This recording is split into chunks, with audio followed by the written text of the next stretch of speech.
So hello guys, welcome to the simple electrical channel. So आज हम solve करेंगे SSC staff selection commission का junior engineer का electrical paper, जो कि प्रीवियस ईयर पेपर है। ठीक है, तो आप हमारे टेलीग्राम चैनल पे भी जुड़ सकते हैं, जिसका नाम है इलेक्ट्रिकल एग्जाम प्रिपरेशन। जो इस टेलीग्राम चैनल में जो भी न्यू वैकेंसीज आती हैं इलेक्ट्रिकल से रिलेटेड, चाहे वो किसी भी स्टेट की हों, सबसे पहले इधर नोटिफिकेशन आपको मिल जाएगी। जैसे 2019 की जो एसएससी की वैकेंसी थी, उसके जब एडमिट कार्ड आउट हुए थे, तो वो भी लिंक मैंने आपको इसी टेलीग्राम चैनल में सबसे पहले जिस दिन हुए थे उसी दिन प्रोवाइड करा दिए थे। ठीक है, तो इसका लिंक आपको डिस्क्रिप्शन बॉक्स में मिल जाएगा, तो जल्दी से जाके वो भी ज्वाइन कर लेना। क्विज़ वगैरह जो इलेक्ट्रिकल से रिलेटेड होते हैं वो सभी इसी में होते हैं। ठीक है, करंट अफेयर्स वगैरह सब कुछ मिल जाएगा आपको इस टेलीग्राम चैनल में। तो जल्दी से स्टार्ट करते हैं।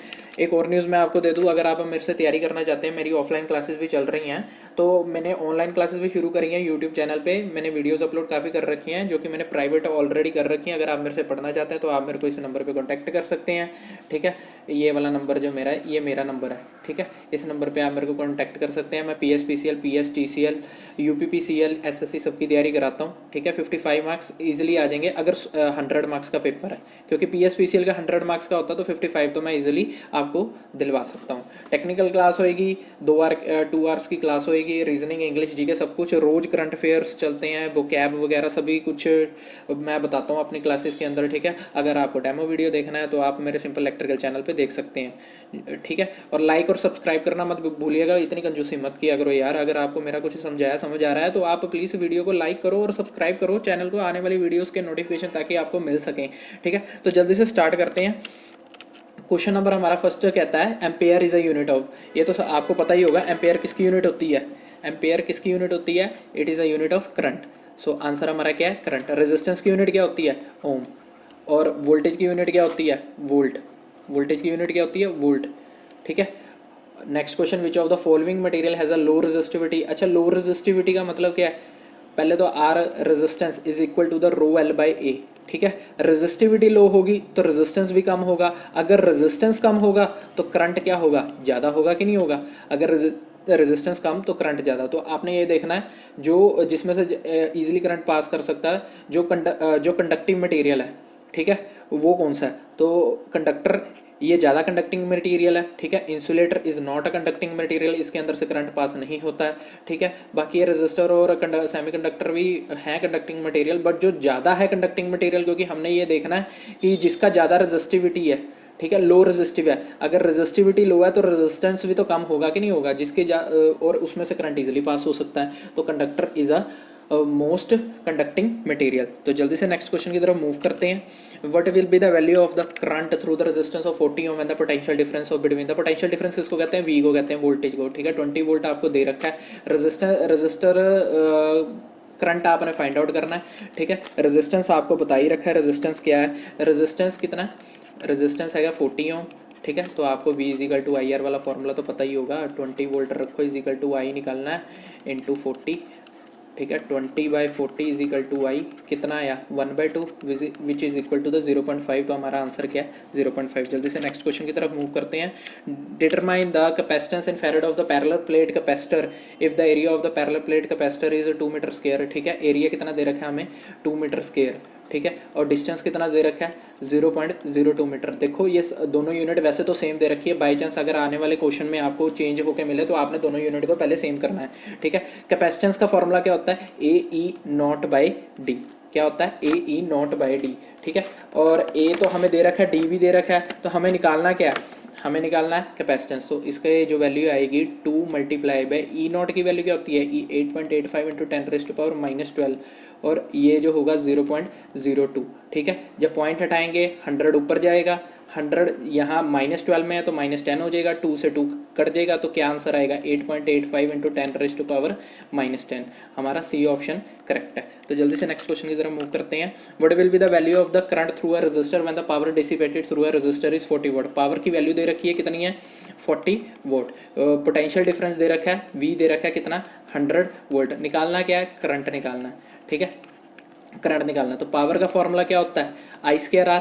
अगर इसको हम चेंज करें उसमें V² में, क्योंकि हमारे पास करंट तो दे ही नहीं रखा, तो हमारा क्या आ जाएगा? V²/R। ठीक है, क्योंकि आई को हम क्या लिखते हैं वी बाई आर, तो V square by R square हो जाएगा मल्टीप्लाई बाय आर, एक आर से एक आर कैंसिल होएगा तो वी स्क्र बाय आर, ठीक है। 100 इंटू 100 डिवाइडेड बाई 40 कितना आंसर आएगा, देखो इसका जो आंसर आएगा, एक मिनट मेरे को what will be the value of the current, अच्छा वैल्यू ऑफ द करंट निकालना है, ठीक है ठीक है ठीक है ठीक है। एक मिनट गलत कर दिया मैंने ये, क्योंकि करंट की वैल्यू निकालनी है ना हमें, एक मिनट करंट की वैल्यू निकालनी है, ओहो करंट की वैल्यू निकालनी है हमें, तो करंट की वैल्यू कैसे निकाल लेंगे, एक मिनट मैं आपको बताता हूँ। ये थोड़ा सा मैं इरेज कर दूँ,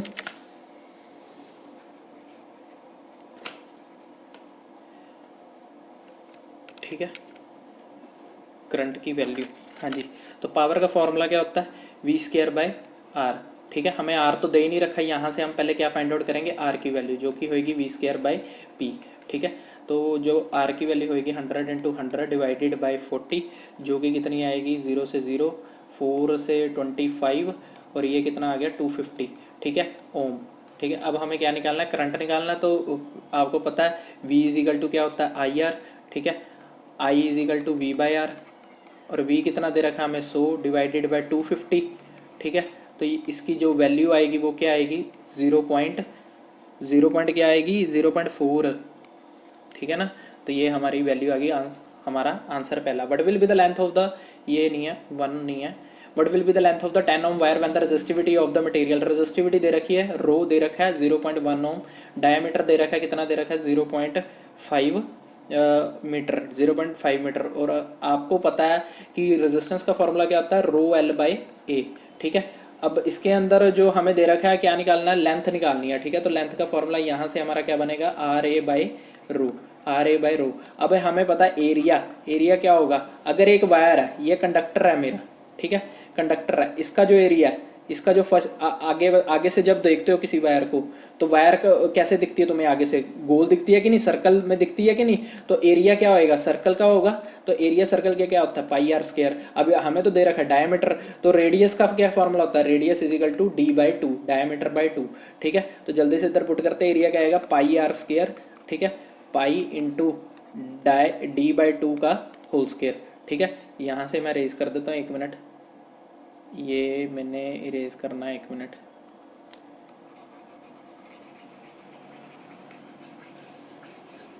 ये मैं रेज कर देता हूँ क्योंकि जगह नहीं है, हम आगे यहीं करेंगे।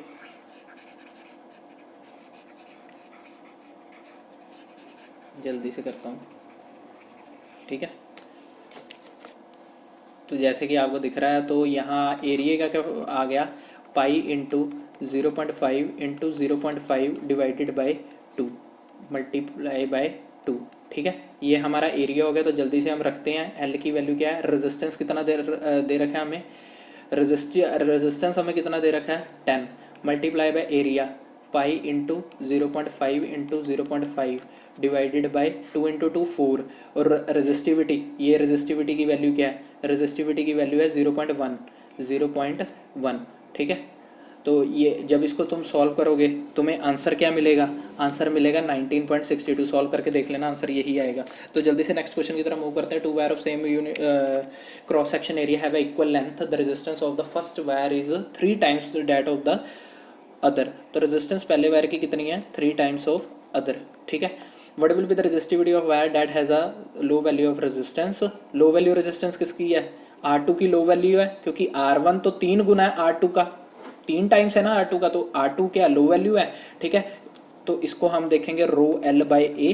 अब क्या क्या सेम दे रखा है, क्रॉस सेक्शन सेम दे रखा है, एल सेम दे रखी है, मतलब एल और ए, तो बदलेगा क्या रेजिस्टिविटी बदलेगी, ठीक है। तो रेजिस्टिविटी को हमने डिफरेंट लिख दिया, तो एल बाई दोनों साइड से कट जाएगा, रो 1 इज इक्वल टू 3 रो 2, ठीक है। अब जो रेजिस्टिविटी ऑफ अदर, अब हमें क्या निकालना है resistivity of wire that has a low value of resistance, मतलब इसकी निकालनी है, ये निकालनी है, रो 2 निकालना है, रो 1 बाई 3, और रो 1 कितना दे रखा है 3, ठीक है। तो हमारा आंसर क्या आ जाएगा 1। Determine the question number next, determine the total resistance of the circuit, ठीक है। टोटल रेजिस्टेंस हमें निकालना है, उसके लिए आपको क्या दिख रहा है मेरे को ये बताओ, आपको यहाँ पर क्या दिख रहा है, पावर दिख रही है, तो पावर और वोल्टेज दिख रही है, सबसे पहले पावर और वोल्टेज से रेजिस्टेंस निकाल लोगे, कौन सा फॉर्मूला लगाओगे, P is equal to V square by R, P is equal to V square by R. तो लगाओ जल्दी से, पहले इधर का रेजिस्टेंस निकालो, P is equal to V square by R से, P is equal to V square by R 40 × 40 divided by 40, 40 × 40 divided by 40, तो कितना आया 40 ओम, ठीक है। और इधर से ये वाले का रेजिस्टेंस कितना निकलेगा, सेम 40 × 40 डिवाइडेड बाई 20, तो यहाँ से कितना निकल गया 20 × 2 = 40, 80 ओम, ठीक है। अब जो ये रेजिस्टेंस दोनों है, ये रेजिस्टेंस क्या है, दोनों पैरेलल में है, पैरेलल में है, तो 40 × 80/120 होता नहीं, R1 × R2 by R1 plus R2, formula पढ़ा है कि नहीं पैरेलल रेजिस्टेंस का। तो यहाँ से क्या आएगा 80/3, 80/3 का आंसर क्या है, 80/3 को हम क्या कहते हैं 26.26। तो जल्दी से हम नेक्स्ट क्वेश्चन की तरफ मूव करते हैं। क्वेश्चन नंबर 11 है, what will be the value of current for the given circuit diagram. Current की ये वैल्यू बतानी है हमें, ठीक है, करंट की ये वैल्यू बतानी है। तो ये दो रेजिस्टेंस क्या है, सीरीज में है, तो ये इक्वल किसके हो जाएंगे 20 ओम के, ठीक है।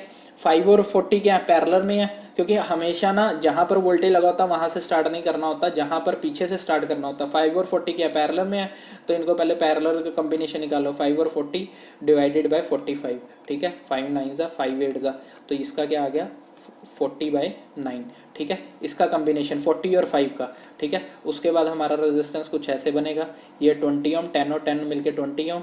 उसके बाद यहाँ पर जो रेजिस्टेंस है 40/9, उसके बाद यहाँ पर जो है रेजिस्टेंस 20 ओम, क्लियर है। अब ये 20 और 40/9 क्या है, पैरेलल में है, ठीक है, तो निकाल दो जी पैरेलल में,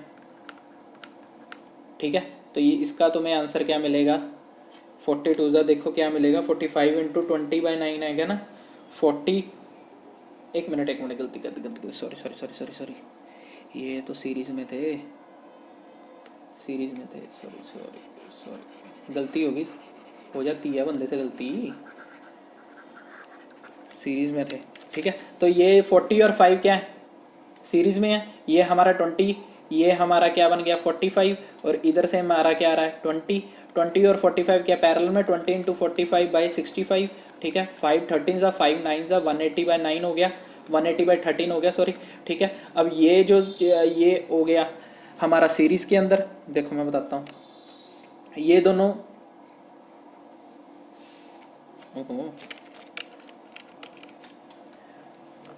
अब ये क्या हो गया सीरीज के अंदर हो गए, ये हो गया 180/13, ठीक है। अब ये दोनों सीरीज के अंदर हो गए, इन दोनों को ऐड कर दो, 360 + 180, 13 2 26, सॉरी 26, 260 + 180 440/13, ठीक है।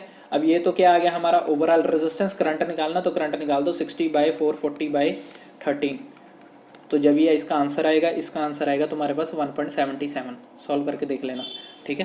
क्लियर हुई इतनी बात, तो जल्दी से क्वेश्चन नंबर नेक्स्ट की तरफ मूव करते हैं। क्वेश्चन नंबर है 311, विच of the following statement is true.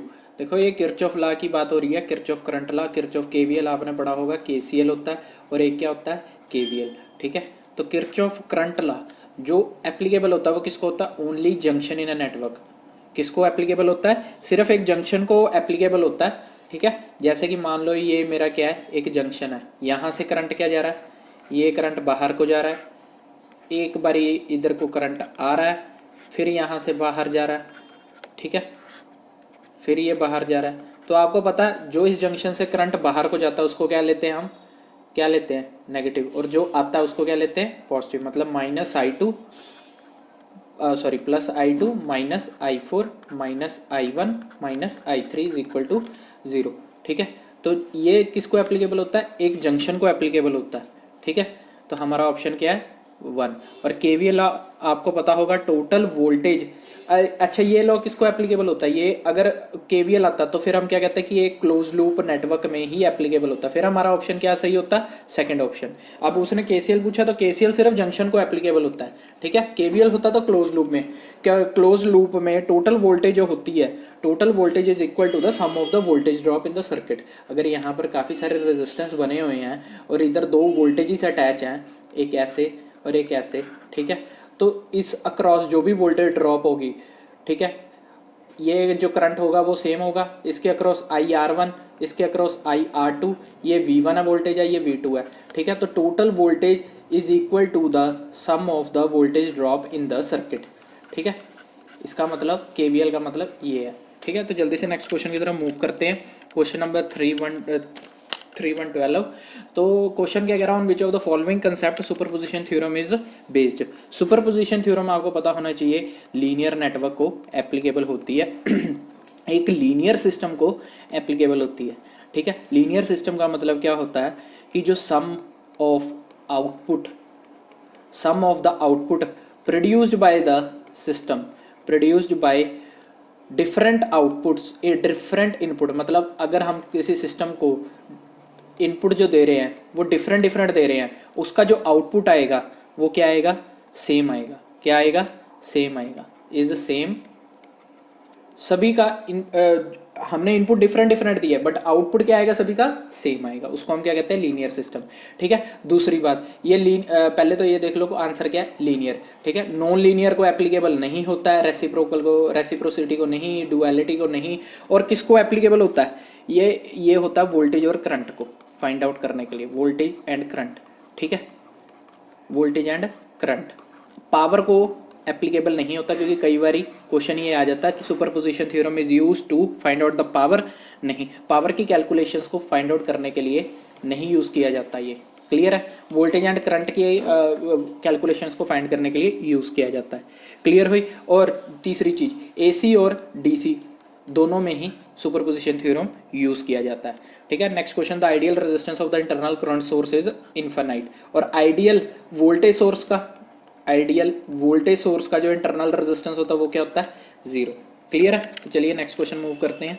Question number 314, a point where 2 और मोर ब्रांचेस कनेक्ट। ब्रांचेस क्या होती है, जिसके अंदर रेजिस्टेंस, इंडक्टेंस, कैपेसिटेंस लगा हो। ये पूरी क्या है, ये पूरी ये ब्रांच है। ठीक है, अब ये जहां पर दो ब्रांचेस कनेक्ट होंगी, जहां पर दो ब्रांचेस कनेक्ट होंगी ऐसे करके दो ब्रांचेस कनेक्ट होएगी, इस पॉइंट को क्या कहेंगे, इस पॉइंट को कहेंगे नोड, इस पॉइंट को कहेंगे नोड। ठीक है, तो आंसर हमारा क्या है, node. Determine the value of Norton resistance for the given circuit. अच्छा, नॉर्टन रेजिस्टेंस निकालना है। नॉर्टन रेजिस्टेंस के लिए हम क्या करेंगे, टोटल ओवरऑल रेजिस्टेंस निकालना है। तो यहाँ से हमने रेजिस्टेंस देखना है कि कितना है। उसके लिए हम क्या करते हैं, जो हमारी वोल्टेज सोर्स होते हैं, जो भी वोल्टेज सोर्स प्रेजेंट है उसको हम क्या कर देते हैं, शॉर्ट सर्किट। ठीक है, वोल्टेज सोर्स जो हमारे होते हैं वो क्या होते हैं, शॉर्ट सर्किट। और जो करंट सोर्स होते हैं वो क्या होते हैं, ओपन सर्किट। करंट सोर्स क्या होते हैं, ओपन सर्किट। ठीक है, अब अगर ये जो वोल्टेज सोर्स है इसको मैं शॉर्ट सर्किट कर दूं, इसको मैं शॉर्ट सर्किट कर दूं, देखो मैं आपको दिखाता हूँ, जो करंट सोर्स है इसको मैं क्या कर दूं, शॉर्ट कर दूं। ठीक है, तो हमारा सर्किट क्या हो जाएगा, ये दो और दो क्या मिलके बन जाएंगे, 4 सीरीज में है। और ये 4 और ये 4 ऐसे, उसके बाद ये 4 यहाँ से तो शॉर्ट सर्किट है। ठीक है, उसके बाद ये 4 और ये 4 क्या मिलके हो गए, ये 4 और ये में 4 मिलकर हो गए 2 ओम। ठीक है, तो 4 और 4 पैरेलल में हो गए 2 ओम हो गए, ये 2 ओम। अब ये किसके साथ, 4 ओम के साथ ये किस में आ जाएंगे, सीरीज में। तो 4 + 2 कितना हो गया, 6। तो हमारा जल्दी से हम नेक्स्ट क्वेश्चन की तरफ मूव करते हैं। क्वेश्चन नंबर 316 क्या कह रहा है, but will be the value of current through the 50 ohm resistance. 50 Om resistance के अक्रॉस करंट की वैल्यू, यहाँ से करंट की वैल्यू फाइंड आउट करनी है हमने। ठीक है, तो करंट की वैल्यू फाइंड आउट करने के लिए सबसे पहले हम क्या देखेंगे, एक मिनट में पेन का कलर चेंज कर लूँ। सबसे पहले हम क्या देखेंगे, देखो वोल्टेज लगा 100 वोल्ट का।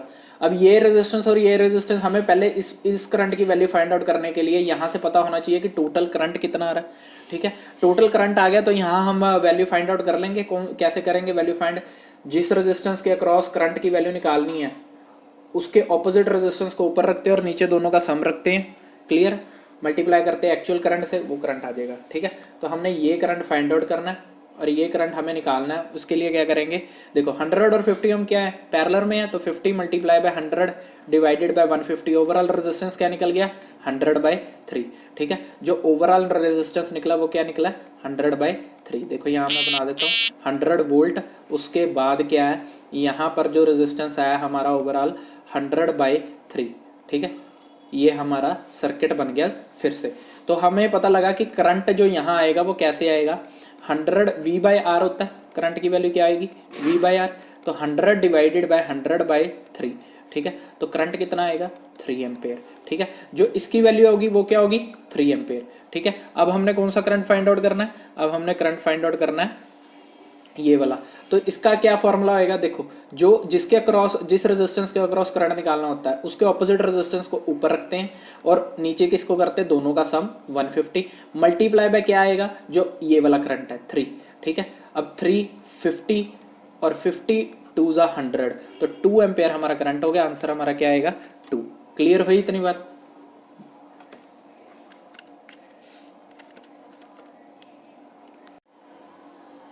तो नेक्स्ट क्वेश्चन की तरफ हम देखते हैं। Determine the voltage across the 40 ohm resistance, determine the voltage across the 40 ohm resistance. अच्छा वोल्टेज निकालनी है, तो वोल्टेज कैसे निकालोगे, देखो जल्दी से 40 ओम रेजिस्टेंस के अक्रॉस वोल्टेज निकालनी है। अब वोल्टेज का जो फॉर्मूला होता है, जैसे हमने करंट का देखा था ना, वैसे नहीं होता। जिसके अक्रॉस वोल्टेज निकालनी है रेजिस्टेंस के अक्रॉस, उसको ऊपर रखना है, नीचे सबका क्या रखना है सम। कितने रेजिस्टेंस अटैच है 4, करो सम 40 + 1 10, 50 70 70 और 80, ठीक है।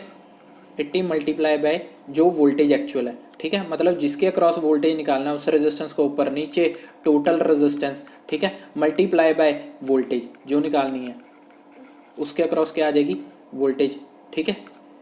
तो ये देखो 42 ज़ा 80, 230 ज़ा 60, तो आंसर हमारा क्या आ गया 30। क्लियर हुआ, दोनों चीज़ें क्लियर होगी, दोनों चीज़ें इंपॉर्टेंट है। ये मैंने पेपर क्यों लिया, क्योंकि इसके अंदर नेटवर्क के क्वेश्चन काफ़ी पूछे गए थे। और 2020 में इस बार हुआ है, अक्टूबर मंथ में पेपर जो हुआ है, सॉरी नवंबर में, तो इसमें जो पेपर हुआ था इसमें भी नेटवर्क के क्वेश्चन काफ़ी आए थे। तो आपको नेटवर्क पूरा आना चाहिए। करंट आ रहा है 20 एम्पेयर का करंट आ रहा है। यहाँ पर मैं वोल्टेज को मानूंगा V1, यहाँ पर मैं मानूंगा वोल्टेज को V2। यहाँ V1 मान लो, उसको V2 मान लो, ऐसा कर लो। यहाँ पर हमें करंट फाइंड आउट करना है, ये वाला करंट फाइंड आउट करना ना, 4 एम्पेयर के अक्रॉस कितना करंट मेरा जा रहा है वो फाइंड आउट करना है मैंने, ठीक है। तो उसके लिए मेरे को 2 वोल्टेज माननी पड़ेंगी, तभी हमारा यहाँ पर करंट आएगा। और मैं क्या लगाऊंगा यहाँ पर KCL लगाऊंगा। कैसे, देखो V1 minus 20 volt divided by 3 plus V1 by 6 plus V1 minus V2 by 4 is equal to 0, ठीक है। इसको जब तुम सॉल्व करके निकालोगे एलसीएम आ गया 12, 3V1 4V1 minus 80 plus 2V1 plus 3V1 minus 3V2 is equal to 0। Clear हुई इतनी बात, ठीक है। उसके बाद 4 + 2 6, 6 + 3 9, 9V1 और ये क्या आ गया -3V2 -3V2 by is equal to 80। ये हमारी क्या बन जाएगी पहली इक्वेशन, ठीक है। उसके बाद जब हम सॉल्व करेंगे, उसके बाद हम ये सॉल्व करेंगे V2 वाली इक्वेशन। V2 वाली इक्वेशन को देखो, V2 वाली इक्वेशन में आपको अलग मैं दिखाता हूँ। V2 माइनस, या चलो ऐसे ही देख लो, यहीं देख लो, V2 minus V1 by 4 plus V2 by 6 minus 20 ampere का करंट आ रहा है इक्वल टू 0, ठीक है। जब तुम इस क्वेश्चन को सॉल्व करोगे क्या आएगा, देखो एलसीएम क्या आ रहा है 12 आ रहा है, तो 3V2 minus 3V1 plus 2V2, ठीक है, प्लस माइनस क्या आ जाएगा 80, सॉरी 12 एलसीएम है ना 240। चलो इसको मैं नेक्स्ट में दिखाता हूँ तुम्हें, इधर दिखाता हूँ। इधर देखो मैं छोटी सी डायग्राम बना देता हूँ फटाफट। 20 वोल्ट, ठीक है। उसके बाद यहाँ पर एक रेजिस्टेंस है 3 ओम का, उसके बाद यहाँ पर एक रेजिस्टेंस है 6 ओम का, 4 ओम का रेजिस्टेंस, 6 ओम का रेजिस्टेंस। उसके बाद जो हमारा यहाँ पर क्या है 20 एम्पेयर का करंट फ्लो कर रहा है। क्लियर हुई इतनी बात। तो मैंने इसको क्या माना था, इसको पॉइंट को माना था V1, इस पॉइंट को माना था क्या V2, ठीक है। हमारी इक्वेशन हम V2 की तरफ मूव कर रहे थे। V2 minus V1 by 4 plus V2 by 6 plus minus 20 ampere is equal to 0। इसका जो एलसीएम आएगा वो क्या आएगा 12, 3V2 minus 3V1 plus 2V2 minus 240 is equal to 0, ठीक है। 12 जाके उधर 0 हो जाएगा, तो 3V2 माइनस 3, पहले हम लिखेंगे -3V1 plus 5V2 is equal to 240। ये हमारी क्या आ गई इक्वेशन 2। इक्वेशन 2 हमारी जो पहली इक्वेशन थी वो क्या थी -9V1 minus 3V2 is equal to 80, -9V1 और sorry plus 9V1 minus 3V2 is equal to 80। ये थी हमारी इक्वेशन, ठीक है। तो इन दोनों इक्वेशन को क्या करेंगे हम ऐड करेंगे। उससे पहले इसको क्या करेंगे मल्टीप्लाई 3 करेंगे।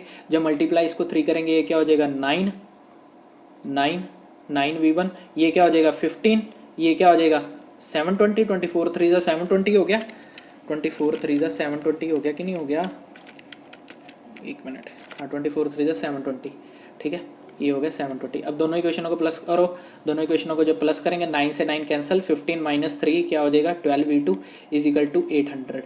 अब V2 की वैल्यू यहाँ से क्या आएगी 800/12, जो कि 4 से काटेंगे तो 200/3 वोल्ट, ठीक है। इसको एक इक्वेशन में पुट कर दो, कोई भी मर्जी ले लो, 9V1 minus 3V2 is equal to 80, ठीक है। 9V1 minus 3 into 200/3 is equal to 80, 3 से 3 गया तो 9V1 is equal to 80 plus 200 क्या होगा 280, V1 की वैल्यू क्या आ गई 280/9 वोल्ट, ठीक है। अब मैं क्या करूँगा, 4 ओम के अक्रॉस रजिस्टर करंट निकालना, तो V1 माइनस V2/4 कर दूँ अगर मैं, वो क्या आ जाएगा मेरा 4 ओम के अक्रॉस करंट, ठीक है। V1 की वैल्यू क्या 280/9, 280/9 माइनस 200/3 डिवाइडेड बाई 4, ठीक है। अगर इसका जो तुम आंसर निकालोगे वो क्या आंसर तुम्हारे पास घूम कर आएगा 8.9 एम्पेयर, निकाल के देख लेना, यही आंसर होएगा, ठीक है।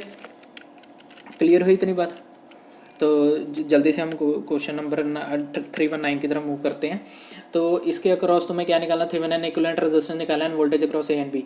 तो इस अक्रॉस देखो सर्किट ओपन है, ये सर्किट ओपन है, तो इस अक्रॉस करंट कितना जाएगा 0 एम्पेयर, ठीक है। और इस अक्रॉस को मैं इस वोल्टेज मान लेता हूँ वी ए बी वोल्टेज यही वोल्टेज है, ये वोल्टेज जो होती है, अगर इस अक्रॉस करंट 0 है तो पैरेलल में वोल्टेज क्या होती है सेम, इसके अक्रॉस भी क्या होगी वोल्टेज वी तो वही तो मैंने मानी है वी। अब मैं क्या लगाऊंगा, ये देखो ये वाला शॉर्ट सर्किट है, तो ये वोल्टेज ट्रैवल करके कहाँ आ जाएगा यहाँ पर, तो यहाँ भी क्या होएगा वी होएगा। क्लियर हुई कि नहीं, ये क्या हो जाएगा वी। तो सारा कुछ मैं रेज कर रहा हूँ, ठीक है। अब उसके बाद देखो क्या है V A B -20/10 -4 plus V A B -0/10, यहाँ से 0 आएगा ना, यहाँ से घूम के यहाँ ग्राउंडेड हो रहा है ना, यहाँ नीचे को ग्राउंडेड होएगा इजिकल टू 0। जब इसको तुम सॉल्व करोगे वी -20 -40 माइनस वी, क्योंकि ये 10 एलसीएम था तो इसके साथ 40 आएगा इजिकल टू, यहाँ प्लस है 2 वी इजिकल टू 60, वी की वैल्यू क्या आ जाएगी 30 वोल्ट, ठीक है, जो कि ऑप्शन में एक ही में ऑप्शन में दे रखी है। पहले ये पढ़ लेना, पहले रेजिस्टेंस पूछा बाद में वोल्टेज पूछी है, तो बाद वाले को वोल्टेज देखना, देखो 31 में दे रखी है। रेजिस्टेंस के लिए तुम क्या करोगे, अगर रेजिस्टेंस तुमने निकालना है, तो रेजिस्टेंस के लिए क्या करोगे, जो ये करंट सोर्स होता है इसको क्या कर दो ओपन सर्किट कर दो, ये ओपन हो गया। वोल्टेज सोर्स होता है उसको हम क्या करते हैं शॉर्ट सर्किट, तो 10 और 10 क्या है पैरेलल में है, 5 ओम इसका ओवरऑल रेजिस्टेंस आएगा, और 5 और 5 क्या हो जाएंगे बाद में सीरीज में, तो ओवरऑल रेजिस्टेंस क्या आ जाएगा 10 ओम। तो हमारा देखो ये 10 ओम दे रखा है। क्लियर हुई, तो जल्दी से नेक्स्ट क्वेश्चन की तरफ मूव करते हैं। Question number 320, what will be the value of the current through the 4 ohm resistance. ये मैंने क्यों लिया, पेपर क्यों लिया, क्योंकि इसके अंदर नेटवर्क के क्वेश्चन सबसे ज़्यादा हैं, और 2020 में जो पेपर हुआ अभी रिसेंटली उसमें भी नेटवर्क बहुत आया था, तो मैंने आपको नेटवर्क का कंसेप्ट क्लियर कराने के लिए पेपर उठाया, ठीक है। What will be the value of the 4 ohm resistance, 4 ohm resistance के across what will be the value of current through the 4 ohm resistance. गलत हो गया, ये क्वेश्चन ऐसा नहीं है। क्वेश्चन क्या कह रहा है इसमें, एक मिनट में आपको क्वेश्चन बताता हूँ। What will be the value of the current through the RL resistance, RL के अक्रॉस क्या वैल्यू है, ठीक है। तो इसके अक्रॉस हमने वैल्यू देखनी है, तो जल्दी से वैल्यू देखते हैं। ये मिलीमन्स थ्योरम है, कौन सी थ्योरम है, मिलीमन्स थ्योरम है, ठीक है। क्लियर हुई, मिलीमन्स थ्योरम क्या कहती है, अगर RL के अक्रॉस तुम्हें करंट निकालना तो उसकी वैल्यू क्या होती है V1/R1 प्लस V2/R2, जितने भी ऐसे करके लगे हैं VN/RN divided by 1/R1 plus 1/R2 plus 1/R3 और जहाँ तक 1/RN, ठीक है। अगर ये चीज़ हम फॉलो करते हैं तो क्या आएगा 2/4 plus 4/2 plus 8/6 divided by 1/2 plus 1/4 plus 1/2 plus 1/6, इधर नीचे रेजिस्टेंस है, ऊपर 2/4 4/2 वोल्टेज बाय रेजिस्टेंस हो रहा है, ठीक है। तो इसको जब तुम सॉल्व करके निकालोगे तुम्हारा आंसर क्या आएगा, आंसर आएगा 0.38, ठीक है। ऑप्शन नंबर डी 0.38 तुम्हारा आंसर आएगा, करके देख लेना सॉल्व, ठीक है। सॉल्व नहीं करा रहा, पेपर लेंथी है, ठीक है। तो क्वेश्चन नंबर 321 द यूनिट ऐसा unit of intensity of magnetisation. अच्छा, इंटेंसिटी ऑफ मैग्नेटाइजेशन का मतलब क्या होता है कि कोई भी मटेरियल कितने एक्सटेंट तक हम मैग्नेटाइज कर सकते हैं, ठीक है। किसी भी मटेरियल को तुम कहाँ तक, ज़्यादा से ज़्यादा कहाँ तक तुम मैग्नेटाइज कर सकते हो, उसे क्या कहते हैं, इंटेंसिटी ऑफ मैग्नेटाइजेशन। तो इसकी जो यूनिट होती है, यूनिट क्या होती है इसकी, कोई बता सकता है? Ampere metre, ampere per metre, ampere per metre, ठीक है। अच्छा, वेबर किसकी होती है, फ्लक्स की। वेबर किसकी होती है, फ्लक्स की। अगर Newton divided by ampere metre आता, वो किसकी होती, एच की। Magnetic field strength, magnetic field strength, magnetic field strength, जिसको हम क्या कैसे और कैसे लिख सकते हैं, अगर यहाँ पर मीटर -1 होता और मैग्नेटिक फील्ड स्ट्रेंथ की पूछी जाती यूनिट, तो इसकी क्या वैल्यू होती, फिर आंसर हमारा डी होता। क्लियर हुई इतनी बात? तो चलिए नेक्स्ट क्वेश्चन की तरफ मूव करते हैं हम। Which of the following material does not have a constant relative permeability, relative permeability, एक मिनट, does not have a constant relative permeability, हाँ जी, ठीक है। तो क्या है इसका जो आंसर होगा, आंसर क्या होगा, फेरोमैग्नेटिक मटेरियल, आंसर क्या होगा, फेरोमैग्नेटिक मटेरियल, ठीक है। जो डायमैग्नेटिक मटेरियल की होती है वो कांस्टेंट नहीं, वो कांस्टेंट होती है जो कि होती है <<1, ठीक है। उसने पूछा कि कांस्टेंट किसकी नहीं होती, कांस्टेंट फेरोमैग्नेटिक की नहीं होती है। डायमैग्नेटिक की कांस्टेंट होती है और 1 से लेस वैल्यू होती है, पैरामैग्नेटिक की कांस्टेंट होती है और 1 से ग्रेटर वैल्यू होती है। और इसकी तो आपको वैल्यू पता ही होगा, फ्री स्पेस मतलब वैक्यूम, वैक्यूम की जो रिलेटिव परमेबिलिटी होती है वो क्या होती है, 1। Clear? Question number 323, what is the reciprocal of magnetic permeability. Magnetic permeability का रेसिप्रोकल क्या है, मैग्नेटिक परमेबिलिटी का सिंबल क्या होता है, म्यू, जिसकी यूनिट क्या होती है, henry per metre, henry divided by metre, ठीक है। और इसका जो आंसर आएगा, आंसर क्या आता है, मैग्नेटिक परमेबिलिटी का रेसिप्रोकल कौन सा है, रेसिप्रोकल है रिलक्टिविटी, रिलक्टिविटी। तो सबसे पहले हम शुरू से समझते हैं, परमियंस के किसको कहते हैं, permeance is equal to the 1 by reluctance, 1 by reluctance, ठीक है। अब जो रिलक्टेंस है उसको हम क्या कहते हैं, it is equal to the MMF by flux, MMF by flux. MMF क्या होता है, NI, NI divided by flux. तो इसकी यूनिट क्या होगी, ampere turns, ampere turns divided by weber, ampere turns divided by weber, किसकी, रिलक्टेंस की, ठीक है। ससेप्टिबिलिटी क्या होती है, ससेप्टिबिलिटी का फॉर्मूला क्या होता है, it is equal to the magnetization, magnetization with in the material, with in the material, ठीक है, डिवाइडेड बाय एच, जो कि हमें अभी हमने पढ़ा मैग्नेटिक फील्ड स्ट्रेंथ, ठीक है। मैग्नेटिक फील्ड स्ट्रेंथ कि कितनी हमने मैग्नेटिक फील्ड लगाई है, ठीक है। और ये यूनिटलेस होती है, ये क्या होती है, यूनिटलेस, यूनिटलेस क्वांटिटी होती है। क्लियर हुई? तो जल्दी से हम इसका आंसर देख लिया हमने, रिलक्टिविटी, रिलक्टिविटी ही हमारा आंसर है, ठीक है। और रिलक्टिविटी अगर है तो इसकी यूनिट क्या होगी, म्यू की यूनिट क्या होती है, हेनरी पर मीटर, ये इसका ऑपोजिट है तो मीटर पर हेनरी, इसकी यूनिट क्या होगी, मीटर पर हेनरी। क्लियर है? तो जल्दी से नेक्स्ट क्वेश्चन की तरफ मूव करते हैं। The expression for the magnetic permeability is equal to, B का फॉर्मूला पता है, mu naught H, mu H, ठीक है, म्यू एच, पता कि नहीं पता? तो मैग्नेटिक परमेबिलिटी क्या होती है, म्यू, म्यू ही तो होती है, तो म्यू का फॉर्मूला यहाँ से क्या आ जाएगा, B by H, option B. What is the magnetic susceptibility, अभी हमने देखा था ससेप्टिबिलिटी का आंसर क्या था कि magnetization, intensity of magnetization with in the material, ठीक है, डिवाइडेड बाय एच। मैग्नेटाइजेशन कितनी हुई है, 0.084 डिवाइडेड बाय 1200, तो आंसर हमारा क्या आएगा, 0.7 इंटू 10⁻⁻⁴, यही हमारा आंसर आएगा। देख लेना इसको करके, यही आएगा आंसर, ठीक है। तो क्वेश्चन नंबर नेक्स्ट की तरफ चलते हैं। 326 the determine the pole strength of the magnet in the intensity of magnetization and the pole area of magnet, ठीक है। तो मैं पोल स्ट्रेंथ पूछी गई है वेबर के अंदर, तुम इधर से थोड़ा सा दिमाग भी लगा सकते थे। एक जो यूनिट दी गया है वो weber divided by metre square है, और जो एक दिया गया वो मीटर स्क्वायर है। आंसर हमें वेबर में चाहिए, मतलब इस यूनिट को हमें एलिमिनेट करना पड़ेगा। इस यूनिट को एलिमिनेट करने के लिए अगर इसको हम मीटर स्क्वायर से मल्टीप्लाई कर दे तो हमारी यूनिट किस में आ जाएगी, वेबर में। सिंपल कुछ भी नहीं है, 10 को मल्टीप्लाई करो 8 से, आंसर क्या आ जाएगा, 80। थोड़ा सा दिमाग भी लगाना पड़ता है कभी कभार, यूनिट तो उसने पूछी है, और जो चीज़ पूछी है अगर तुम्हें उसका फॉर्मूला नहीं आता तो यूनिट ही देख लो, यूनिट से चेक कर लो।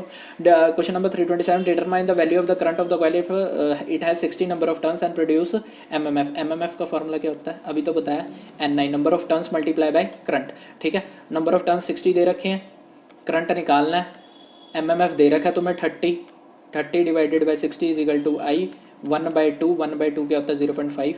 तो जल्दी से हम नेक्स्ट क्वेश्चन की तरफ मूव करते हैं।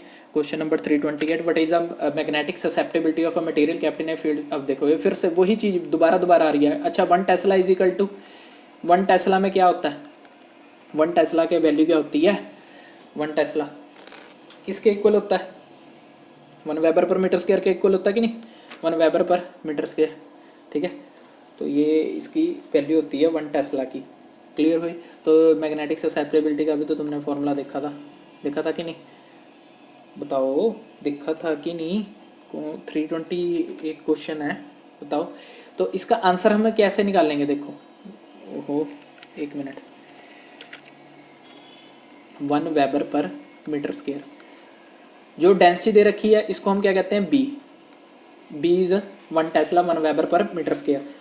अब जो हमारे पास फॉर्मूला वो तो कुछ हो रहा है, मैग्नेटाइजेशन, इधर इंटेंसिटी ऑफ मैग्नेटाइजेशन तो दे नहीं रखी, तो हम इसको दूसरे फॉर्मूले से करेंगे, B is equal to mu H होता है, ठीक है। बी दे रखा है हमें 1, म्यू निकालना है, और एच 0.4 इंटू 10⁻⁷ क्लियर हुई। तो यहाँ से म्यू क्या निकलेगा, म्यू यहाँ से क्या निकलेगा 30 इंटू 10⁻⁻⁷, ठीक है। म्यू यहाँ से निकल गया। अब जो तुम्हें फॉर्मूला पता होना चाहिए वो ये है, mu is equal to mu naught 1 plus susceptibility, magnetic susceptibility, जिसको हम ऐसे करके कुछ दिखाते हैं, ठीक है।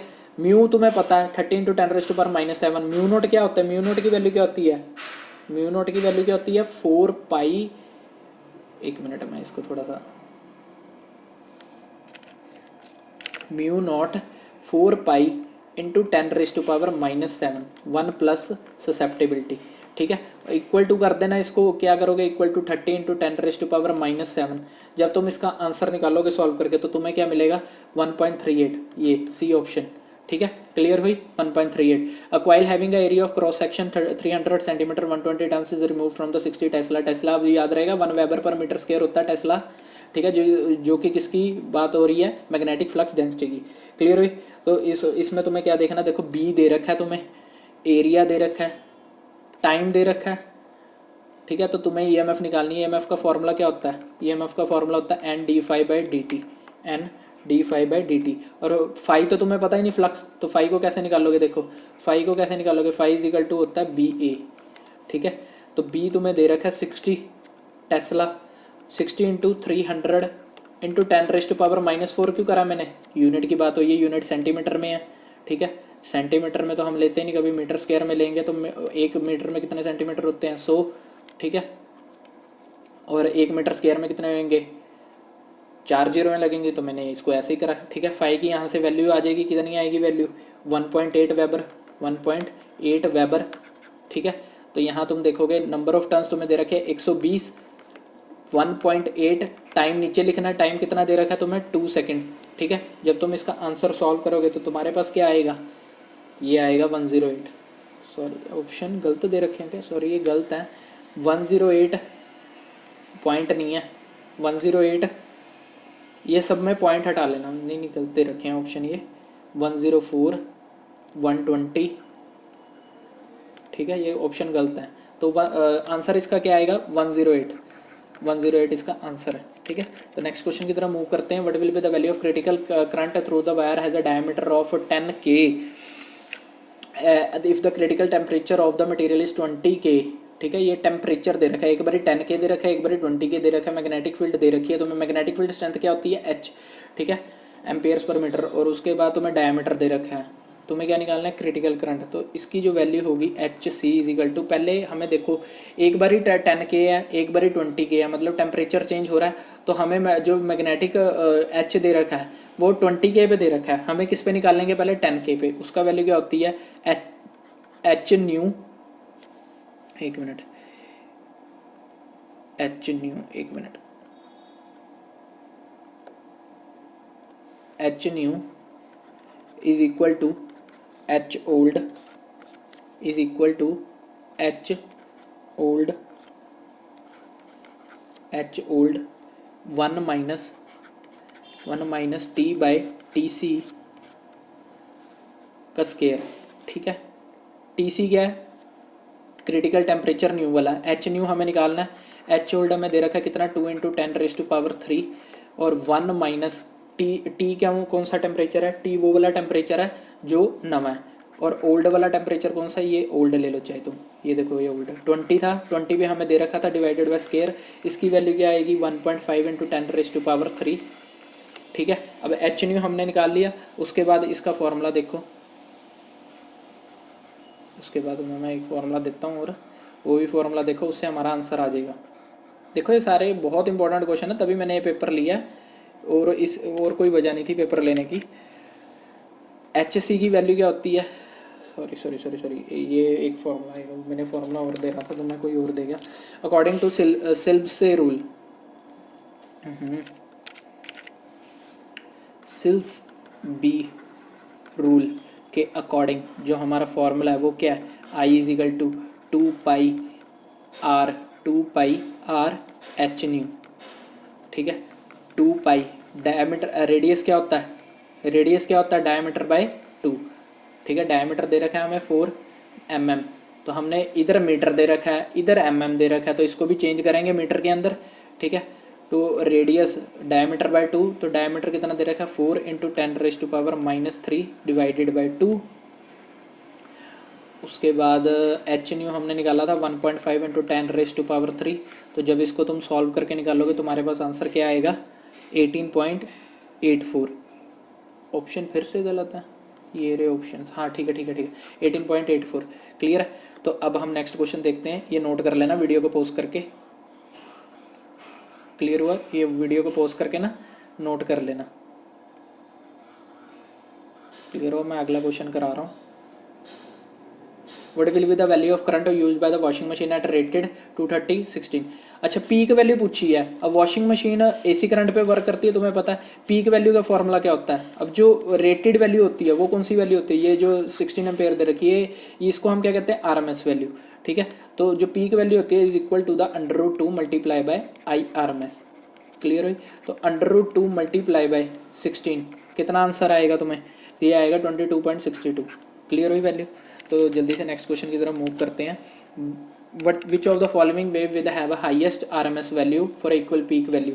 देखो साइनोसॉइडल साइन वेव के सबसे ज़्यादा कम लोएस्ट वैल्यू होती है, सबसे कम होती है साइन वेव, ठीक है। और उसके बाद आ जाती है साइनोसॉइडल वेव, साइनोसॉइडल वही होती है वेव, सॉरी ट्रायंगुलर वेव। इनकी जो आरएमएस वैल्यू होती है वो क्या होती है, सबसे कम होती है, ठीक है। जिसकी सबसे ज़्यादा होती है वो कौन सी होती है, स्केयर वेव। तो ये हमारा आंसर है, स्केयर वेव की सबसे ज़्यादा वैल्यू होती है RMS. What will be the value of sinusoidal wave at the time. अच्छा फ्रीक्वेंसी निकालनी है, 1/t होता है, 1/0.05 मिली सेकेंड है, 10⁻³ ऊपर जाएगा 1000 ओवर 5, 0.05 है, ये कट के ऊपर जाएगा 100, 5 2 10, 4 0, आंसर आ गया, क्लियर है। what will be the value of the capacitance susceptance from the given circuit। Capacitance susceptance की वैल्यू हमें फाइंड आउट करनी है, ठीक है। जिसकी वैल्यू क्या होती है, जिसको हम कैसे लिखते हैं BC it is equal to the 2πfc। ये तुम्हें सर्किट ऐसे ही दे रखा है, कुछ नहीं है इसके अंदर, सिर्फ कैपेसिटेंस की वैल्यू यहाँ से उठाओ 2π 2 मल्टीप्लाई बाई 3.14, पाई की वैल्यू 3.14, 50, फ्रीक्वेंसी 0.1 एफ है तो 10⁻⁻3, क्लियर हुआ 10⁻⁻3। तो इसके बाद जब तुम इसको सॉल्व करोगे तो इसको सॉल्व करके जो तुम्हारा आंसर आएगा वो क्या आएगा 0.0314, ठीक है। ये 3.14 है, चाहे मैं तो चलो सॉल्व तो क्या कराना, बहुत मतलब डिले हो जाएगी, वीडियो लंबी हो जाएगी, ठीक है। तो इसको जब तुम सॉल्व करोगे तो 0.0314 आएगा, कॉपी बना लेना, मैं पहले कह रहा हूँ। Find the value of the phasor angle of the series RL circuit having a impedance of 150 ohm and inductance reactance of 90 ohm and supplied with the frequency. Face angle की वैल्यू निकालनी है, फेस एंगल की value निकालनी है। Face angle की value तुम कैसे निकालोगे, देखो कोस फाई क्या होता है R/Z, R/Z। फाई तुम्हें चाहिए, फाई की वैल्यू क्या आएगी कोस इनवर्स R/Z। अब तुम्हें क्या दे रखा है, इम्पिडेंस दे रखा है, Z दे रखा है कितना है 150 ओम, इंडक्टिव रिएक्टेंस दे रखा है मतलब एक्सेल दे रखा है 90 ओम, ठीक है। तुम्हें क्या निकालना है, RL सर्किट है तो तुम्हें पता Z की वैल्यू क्या होएगी R² प्लस एक्सेल का स्केयर, ठीक है। तो इधर से जब तुम एक्सेल जो Z का स्केयर कर लो R² प्लस एक्सेल का स्केयर, इधर से तुम R की वैल्यू निकाल लो, R² की वैल्यू क्या आ जाएगी, इधर देखो Z² माइनस एक्सेल का स्केयर, Z का स्केयर कितना है 150 का स्केयर 225 00 माइनस 80 100, जब तुम इसकी वैल्यू निकालोगे कितनी आएगी 12 120, आर की वैल्यू 120 आ गई। आर बाई जेड रख दो, कोस इनवर्स 120 बाई जेड कितना है 150।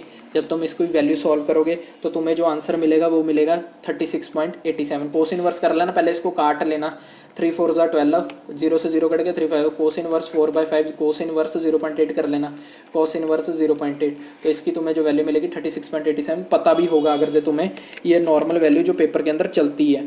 ठीक है, नेक्स्ट क्वेश्चन की तरफ मूव करते हैं। In a parallel RLC circuit what will be the value of current at resonance. Resonance पे तुम्हें पता है एक्सएल क्या होता है, इक्वल टू एक्सी होता है। एक्सएल क्या होता है, इक्वल टू एक्सी। जो फिर करंट होगा ना, IL और IC, IL एंड IC क्या होते हैं, इक्वल हो जाते हैं। क्या हो जाते हैं, इक्वल हो जाते हैं। ठीक है, तो जो ओवरऑल आई होता है वो क्या हो जाएगा, फिर जीरो हो जाएगा। जब IL और IC क्या हो जाएंगे, जीरो हो जाएंगे, तो ओवरऑल आई क्या हो जाएगा, जीरो। तो इस पैरेलल LC सर्किट में याद रखना, करंट रेजोनेंस पे एक्सएल क्या होता है, एक्सी के बराबर होता है, और करंट की वैल्यू क्या हो जाएगी, zero. Calculate the time in second by taken by the capacitor of series RC circuit of 0.01 megafarad and a resistance to get the fully charge. ठीक है, फुली चार्ज होने के लिए हमें टाइम निकालना है। टाइम निकालने के लिए हमें पता है कि V C is equal to V naught 1 minus e की माइनस टी बाई टाउ होता है कि नहीं होता। और इसके अंदर जो फुली चार्ज होने के लिए टाइम लगता है कैपेसिटर, वो कितना लगाता है, 5 टाउ। ठीक है, और जो टाउ की वैल्यू होती है वो क्या होती है, RC। क्लियर हुई इतनी बात, क्या होती है वैल्यू, RC। ठीक है, RC वैल्यू है, तो अब तुम्हें पता है R कितना दे रखा है 300, और C कितना दे रखा है 0.01 into 10⁻⁻3।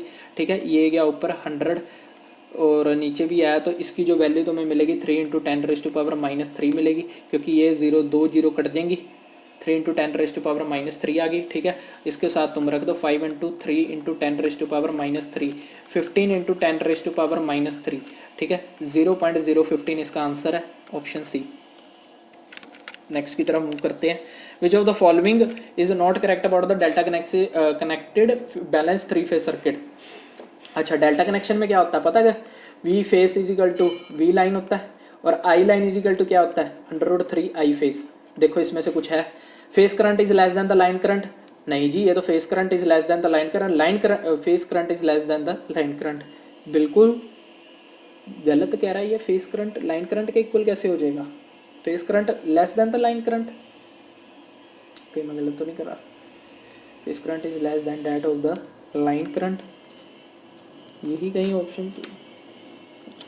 Face current is less than the line current, the phase voltage is equal to the line voltage. ये तो बिल्कुल गलत है, क्योंकि फेस वोल्टेज तो इक्वल होती है लाइन वोल्टेज के। The system does not contain the neutral point. अच्छा, नोट करेक्ट बताना है, ठीक है ठीक है ठीक है ठीक है ठीक है, फिर हाँ ठीक है, सॉरी सॉरी सॉरी, मैं गलती कर गया था, मैं क्या पता नहीं करेक्ट बताना है, सॉरी गलत हो गया।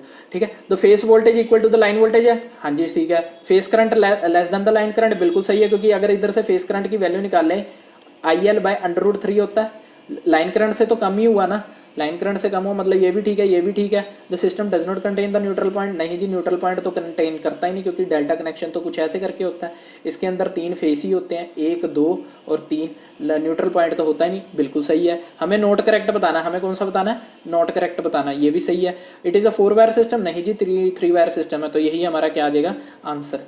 क्लियर हुई, which is of the correct option of apparent power of the balance 3 phase delta connected system. अच्छा, एपरेंट पावर किसको कहते हैं, एस को कहते हैं, which is equal to the active power plus reactive power.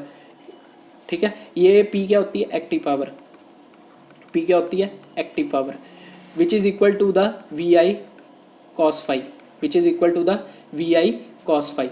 ठीक है, √3 अगर 3 फेज के लिए तो √3, और क्या क्या होती है, √3 VI sin five, √3 VI sin five. ठीक है, अब जो इसको तुम सॉल्व करके लगा लो निकालोगे, क्योंकि cos square 5 plus sin square 5 क्या हो जाएगा, 1 हो जाएगा। √3 का भी स्क्वायर होएगा तो अंदर तो 3 हो जाएगा। ठीक है, बाहर आके क्या निकलेगा, √3, तो √3 VL IL हमारा क्या आ जाएगा आंसर। ठीक है, समझ आ गई कि नहीं आ गई, समझ आ गई कि नहीं, क्योंकि देखो ना यार, इसको अगर जो तुम करोगे √3 VL IL cos फाइव का स्क्वायर, ठीक है, इसका पूरा होल स्क्वायर करोगे, plus √3 VL IL sin five का स्क्वायर। ठीक है, इसका तुम अंडर रूट करोगे तो अंदर क्या बचेगा, अंडर रूट 3 हो गया, 3 हो गया, 3 V L I L common आ गया, बचा क्या, cos square 5 plus sine square 5। ठीक है, इसका भी स्क्वायर है, अंदर यहाँ भी है सारे अंडर रूट के, सारे अंडर रूट के अंदर ही हैं। ठीक है, तो ये क्या हो जाएगी, 1 हो जाएगी, बाहर क्या आएगा, under root 3 V L I L. Clear हुआ, एपरेंट पावर निकालनी है ना। तो जल्दी से नेक्स्ट क्वेश्चन की तरफ मूव करते हैं। What is the reactive power of a 3 face delta connected system having a line voltage. अच्छा, लाइन वोल्टेज दी गई है, आईएल हमें दिया गया, लाइन करंट भी दिया गया, फेस डिफरेंस दिया गया। ठीक है, तो क्या निकालनी है, रिएक्टिव पावर क्या हुआ, अभी तो मैं तो बताया था, under root 3 V L I L sine 5 निकाल लो। क्या करोगे, अंडर रूट 3 लाइन वोल्टेज दी है 200 मल्टीप्लाई बाय लाइन करंट दिया है 80, साइन साइन साइन क्या दिया है 36.87, निकाल लो। कुछ भी नहीं करना, मल्टीप्लाई करना, आंसर क्या आएगा इसका 16.62 kVAR। अब एक बात का ध्यान रखना है, क्या बात का ध्यान रखोगे, यूनिटों का, आगे ही बता देता हूँ। जो P होता है एक्टिव पावर, P की यूनिट क्या होती है, वॉट में या किलो वॉट में, क्यू की यूनिट क्या होएगी, kVAR में। क्लियर हुई बात, ठीक है। तो जल्दी से नेक्स्ट क्वेश्चन की तरफ हम मूव करते हैं। जल्दी से नेक्स्ट क्वेश्चन देखते हैं। Calculate the value of the quality factor. Quality factor निकालना है, क्वालिटी फैक्टर की वैल्यूज तुम्हें पता होनी चाहिए, फॉर्मूला पता होना चाहिए, तो वही तो मैं बताने आया हूँ आपको। तो क्वालिटी फैक्टर हेज ब्रिज है, हेज ब्रिज का क्वालिटी फैक्टर क्या होता है, दो होते हैं वैल्यूज, या तो होती है 1/ओमेगा C4R4, या तो फिर लिख लो तुम ओमेगा L1/R1। दोनों में से कोई भी वैल्यू उठा लो, दोनों ही क्वालिटी फैक्टर की वैल्यूज हैं। ठीक है, अब तुम्हें ये देखना कि किससे आंसर हमारा आ सकता है। ठीक है, तो किससे आंसर हमारा आएगा, देखो L1, ये R1, ये है L1। क्लियर है, तो जो हमें दे रखा है 4 दे रखा है, C4R4 दे रखा है, L1 दे रखा है हमें। अगर हम ये वैल्यू उठाते हैं तो इसमें तो L1 है, L1 तो हमें पता ही नहीं है। ठीक है, तो क्वालिटी फैक्टर निकालना, तो इसके लिए हम कौन सा फॉर्मूला यूज़ करेंगे, ओमेगा इज इक्वल टू 1/ओमेगा C4R4, क्योंकि C4 ये हो गया, R4 ये हो गया, तो इसकी तो हमें वैल्यू पता है। ओमेगा क्या होता है 2πf मल्टीप्लाई बाय C4 क्या है 10 इंटू 10⁻⁻⁻6 क्यों लिखा है, क्योंकि म्यू फेरेड है, मल्टीप्लाई बाय 10। ठीक है, अब फ्रीक्वेंसी तुम्हें पता है 50 है, पाई तुम्हें पता है कितना होता है 3.14 है। जब तुम इसको सॉल्व करके वैल्यू निकालोगे तो आंसर क्या आएगा 31.83। ठीक है, क्लियर हुई, दोनों में से कोई भी यूज़ कर लेना। Question number 342, which is of the following is use to wide the error due to the creeping electrodynamic type energy meter. Energy meter कहाँ लगा होता है, हमारे घरों में लगा होता है, ये मैंने पिछले में यूपीपीसीएल में भी बताया था। एनर्जी मीटर की जो यूनिट होती है वो क्या होती है, किलोवाट आर, जिसको हम एक यूनिट कहते हैं। हम कहते हैं ना हमारे, हमने इतने यूनिट मतलब यूज़ किए हैं, तो उसका क्या मतलब, हमने इतने किलोवाट आर यूज़ किए हैं। ठीक है, तो इसके जो एनर्जी मीटर के अंदर होते हैं ना, होल्स प्रोवाइड किए गए होते हैं, ताकि जो हमारा जो डिस्क है, वो जो एनर्जी मीटर के अंदर डिस्क रिवॉल्व करता है एल्यूमिनियम की डिस्क, वो प्रोपोर्शनल रहे पावर के, मतलब जितनी पावर हम कंज्यूम कर रहे हैं उसके अकॉर्डिंग ही वो चले, ना तो ज़्यादा फास्ट चले ना तो ज़्यादा स्लो चले। तो होल्स प्रोवाइडेड किए गए होते हैं डिस्क के अंदर एरर के लिए। ठीक है, तो ऑप्शन 3 आंसर हमारा क्या है, ऑप्शन नंबर 3। क्लियर है, तो इन 2 watt meter method of power calculation 3 phase balance system. ठीक है, तो इसका जो आंसर आएगा, देखो क्या बोला गया है, फैक्टर ऑफ द वाट, दोनों watt meter same reading show कर रहे हैं, तो इसके लिए आप पहले सबसे पहले लिख लो, अगर हमारा चलो मैं ऐसे बताता हूँ, एक मिनट, इसको सारे को क्लियर कर दूँ मैं पहले। देखो ये क्या हो गया हमारा 5, ये क्या हो गया पावर फैक्टर, जिसे हम क्या कहते हैं cos 5। ठीक है, अब हमारी 0 डिग्री, उसके बाद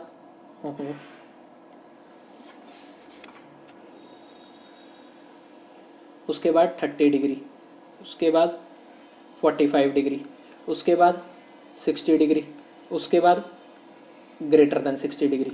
ठीक है, पावर फैक्टर cos 5 है, cos 0 क्या होता है 1, cos 30 क्या होता है √3/2, cos 45 क्या होता है 1/2, क्या होता है 1/2, cos 60 क्या आएगा 1/√2, 1/√2।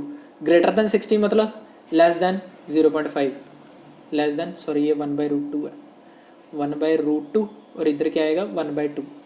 ठीक है, लेस देन 0.5। तो अब देखो, अब जो इधर वाट मीटर 1 और वाट मीटर 2 है, जब हमारा 0 होगा तो वाट मीटर 1 क्या होगा इक्वल टू वाट मीटर 2। ठीक है, जब हमारा ये होगा, ये केस होगा, ये मैं मिटा ही देता हूँ,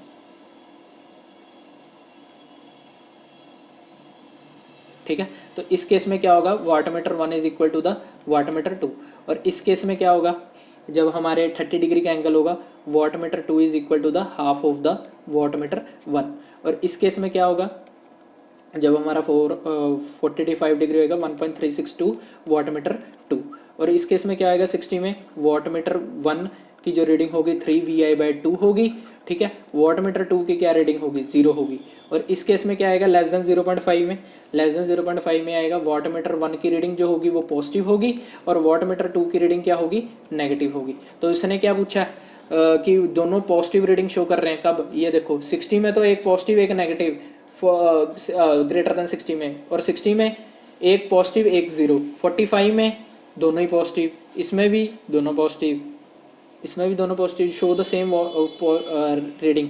ज़ीरो में तो इक्वल है, इक्वल होते हैं दोनों, नहीं ये तो नहीं है, उसने कहा दोनों पॉजिटिव होने चाहिए। Greater than zero, greater than zero but less than 0.5, ये ऑप्शन देखो, क्या ये तुम्हें सही लग रहा है, जल्दी से बताओ क्या ये तुम्हें सही लग रहा है, नहीं ना, गलत लग रहा है, क्यों, क्योंकि ग्रेटर देन ज़ीरो में, greater than zero and less than 0.5 मतलब 0 से 60 के बीच में। अगर हमें एक्यूरेट रीडिंग चाहिए होगी तो हम क्या देखेंगे, अगर हमारा पावर फैक्टर 1 है, शो द सेम, अगर हमारा पावर फैक्टर 1 है, उसने क्या पूछा है कि इन अ 2 wattmeter method what will be the power factor. Power factor क्या होगा सिस्टम का, देखो पावर फैक्टर सिस्टम का ये चीज़ हमने चेक करनी है। क्या हम, उसने हमें 0 बोला, 0 कब होता है, cos 90 पे, cos 90 पे 0 होता है, ठीक है। 60 से अबव, 60 से अबव तो जो रीडिंग आएगी वो क्या आएगी, एक पॉजिटिव आएगी एक नेगेटिव आएगी, तो ये तो ऑप्शन हो ही नहीं सकता। ग्रेटर देन 0 नहीं, बिल्कुल नहीं, ये भी नहीं हो सकता। Greater than 0.05, 0.5 but less than 0, but less than 0, ये भी नहीं ऑप्शन करेक्ट है। जब हमारी पावर फैक्टर 1 है तब हमें दोनों रीडिंग क्या मिल रही हैं, पॉजिटिव मिल रही है, तो ये हमारा ऑप्शन सही है, ठीक है। जल्दी से नेक्स्ट की तरफ मूव करते हैं। 344 question, which of the following use to measure the quality factor below 10। Quality factor below 10 के लिए हम क्या यूज़ करते हैं, देखो हेज ब्रिज जो होता है ग्रेटर देन क्वालिटी फैक्टर 10 को मेजर करता है, जो हमारा आंसर होगा वो क्या होगा, एंडरसन ब्रिज, जो क्वालिटी फैक्टर लेस देन 10 को मेजर करेगा। Question number 345, what is the phase angle of the three phase delta if the first and wattmeter shows 0 and second shows greater than। तो ये मतलब ज़्यादा रीडिंग शो कर रहा है, एक तो 0 शो कर रहा है ना, तो ये कब होता था, देखो एक जब 0 शो करेगा और दूसरा पॉजिटिव में मतलब वैल्यू शो करेगा, ये कब होता है 60 में, जब हमारा 60 होगा तो हमारा आंसर इसका क्या आ जाएगा 60। अब ये देखना कभी उसने क्या फेस एंगल पूछा है या पावर फैक्टर, उसने फेस एंगल पूछा था तो 60 डिग्री हमारा आंसर है। Question number 346, what is the value of the unknown capacitance. इस कैपेसिटेंस की वैल्यू निकालनी है इस ब्रिज के अक्रॉस, ठीक है। तो इस ब्रिज के अक्रॉस अगर कैपेसिटेंस की वैल्यू निकालनी है तो तुम कैसे निकालोगे, आना तो चाहिए ना। तो इसका जो फॉर्मूले होते हैं वो दो फॉर्मूले होते हैं, R1 is equal to R3 C4 divided by C2 and दूसरा है C1 is equal to C2 R4 by R3, ठीक है। ये 1 ये 1 C1 R1, उसके बाद ये वाला जो होता है ये क्या है R3 है, ये क्या है R2 है, C4 एंड R4, क्लियर हुई। तो इधर क्या पूछा गया R3, 80 मल्टीप्लाई बाई C4 कितना है 20 इंटू 10⁻⁻⁻6 क्यों लिया है, क्योंकि म्यू फेरेड है, डिवाइडेड बाई C2 कितना है, C2 तो मैं दे रखा है सॉरी ये C2 है, ये R2 नहीं है ये C2 है, ठीक है। 25 इंटू 10⁻⁻6, तो 10⁻⁻6 तो कट गया, 5 4 20, 5 5 25, तो ये जो ओवरऑल तुम्हारा आंसर आएगा ये कितना आएगा, एक मिनट में गलती तो नहीं कर रहा, ठीक है ठीक है ठीक है, 64 आएगा। कैपेसिटेंस ये रेजिस्टेंस निकाला था ना हमने, तो रेजिस्टेंस की वैल्यू देखो, रेजिस्टेंस उसने बाद में पूछा और कैपेसिटेंस पहले पूछा, तो बाद वाली वैल्यू क्या रेजिस्टेंस की है, तो ये 64 हमारा आ गया, ठीक है। अब दो ऑप्शन दे रखे हैं तो हमें कैपेसिटेंस भी निकालना पड़ेगा, तो निकाल दो जी कैपेसिटेंस। C2 क्या दे रखा है 25। अब इसने कैपेसिटेंस जो पूछा है म्यू फेरेड में पूछा है, ये देखो ऊपर जो तुम देखोगे इधर म्यू फेरेड है, तो इधर मेरे को चेंज करने की लोड नहीं है, 10⁻⁻6 करने की लोड नहीं है, ठीक है, क्योंकि उसने म्यू फेरेड में पूछा। R4 क्या दे रखा है 160 डिवाइडेड बाई R3 कितना दे रखा है 80, 80 टू 60 और 25 टू 50, मतलब यही हमारा आंसर है। Which of the following is the most commonly measurement unit of one phase energy meter की, अभी तो यूनिट बताइए किलोवाट आवर, ठीक है। तो नेक्स्ट क्वेश्चन की तरफ मूव करते हैं। नेक्स्ट क्वेश्चन हमारा क्या कह रहा है, which of the following is a cause of meter phase error in the induction type energy meter. तो एनर्जी मीटर इंडक्शन टाइप वाला किस लिए यूज़ किया जाता है, देखो सबसे पहले तो इसके अंदर जो तुम्हें मैंने बताया था कि जो भी मीटर होता है उसके अंदर हम क्या प्रोवाइड करते हैं, होल डिस्क में होल प्रोवाइड करते हैं, साथ ही साथ हम एक उसके अंदर शेडिंग बेड भी प्रोवाइड करते हैं, किसके लिए, ताकि जो मीटर की रोटेशन है, मीटर की जो रोटेशन है वो किसके प्रोपोर्शनल रहे, पावर कंज्यूम्ड के। ठीक है, तो अगर इसकी जो एडजस्टमेंट है पावर कंज्यूम, जो ये शेडिंग बैंड होता है, ये शेडिंग बैंड किसके लिए प्रोवाइड किया, किस लिए प्रोवाइड किया, कि जो मैग्नेटिक फील्ड और वोल्टेज के बीच का जो फेस एंगल है वो क्या रहे, 90 रहे। अगर 90 नहीं हुआ तो वो एरर दे देगा, मतलब गलत रीडिंग नोट करेगा। तो इसके लिए हम इसको शेडिंग बैंड को प्रोवाइड करते हैं। तो इसकी जो एडजस्टमेंट होनी चाहिए वो प्रॉपर होनी चाहिए। ठीक है, अगर एडजस्टमेंट प्रॉपर नहीं होगी तो मीटर जो हमारा एरर शो करेगा। तो यही हमारा आंसर है। What is the percentage voltage error of potential difference with the system voltage. Turn ratio दी गई है हमें N1/N2। सेकेंडरी साइड की वोल्टेज दी गई है, प्राइमरी साइड की वोल्टेज दी गई है। ठीक है, हमें क्या निकालना है, परसेंटेज वोल्टेज एरर। अच्छा, वोल्टेज एरर को और क्या कहते हैं, परसेंटेज वोल्टेज रेगुलेशन, एक ही बात है। ठीक है, परसेंटेज वोल्टेज रेगुलेशन क्लियर हुआ। तो हमें पता है कि ये, सॉरी एक मिनट, हाँ, N1/N2 is equal to V1/V2। N1/N2 is equal to V1/V2। यहाँ से V2 निकालेंगे हम, V1 इंटू N2/N1। क्लियर हुआ। तो जब हमें इसकी वोल्टेज निकालेंगे तो कितनी आएगी, 132 वोल्ट आएगी। क्यों, क्योंकि V1 कितना है, 6600 इंटू उल्टा हो जाएगा 1/50। तो जब हम इसकी वोल्टेज निकालेंगे कितना आएगा, 132 वोल्ट। ठीक है, 132 वोल्ट, क्योंकि हमारा जो टर्न रेशियो है वो अलग है। ठीक है, उस पर हमने वोल्टेज निकालनी है। वो जो वोल्टेज थी वो मेज़र की गई थी, अब हमें जब टर्न रेशियो दे गया तो इसके हिसाब से हमने वोल्टेज निकालनी है। जो हमारे पास आई V2 कितना आया, 132। ठीक है, 132 वोल्ट। ठीक है, ये इंड्यूस्ड की गई है, कौन सी वोल्टेज है ये जो इंड्यूस की गई है। ठीक है, ये तो मेज़र की गई है, ये इंड्यूस हुई है वोल्टेज। तो जो वोल्टेज रेगुलेशन का फॉर्मूला होता है वो क्या होता है, इधर देखो, वोल्टेज रेगुलेशन का formula induced voltage minus terminal voltage divided by induced voltage. ठीक है, इंड्यूस्ड वोल्टेज कितनी हुई है, 132, टर्मिनल वोल्टेज कितनी है, 130।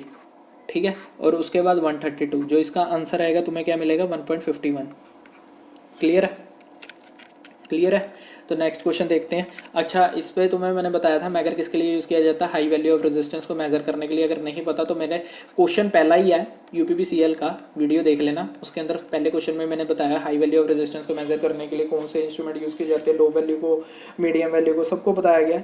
तो ये जो काम करता है किस पे काम करता है, मूविंग कॉइल मीटर पे काम करता है। किस पे काम करता है, मूविंग कॉइल मीटर पे। तो अगर आपको मेरी वीडियो अच्छी लगे तो लाइक करना, प्लीज़ कंजूसी मत करना। अगर यहाँ तक देख लिए वीडियो तो प्लीज़ लाइक ज़रूर करना, और चैनल को सब्सक्राइब करना, शेयर करना अपने फ्रेंड्स के साथ। आने वाली वीडियो में आने वाली, और बेल आइकन को भी दबाना ताकि आने वाली वीडियो आपको मिल सके। ठीक है, हम और भी ऐसे ही पेपर को सॉल्व करेंगे, मैं आपको सभी पेपर सॉल्व कराऊँगा।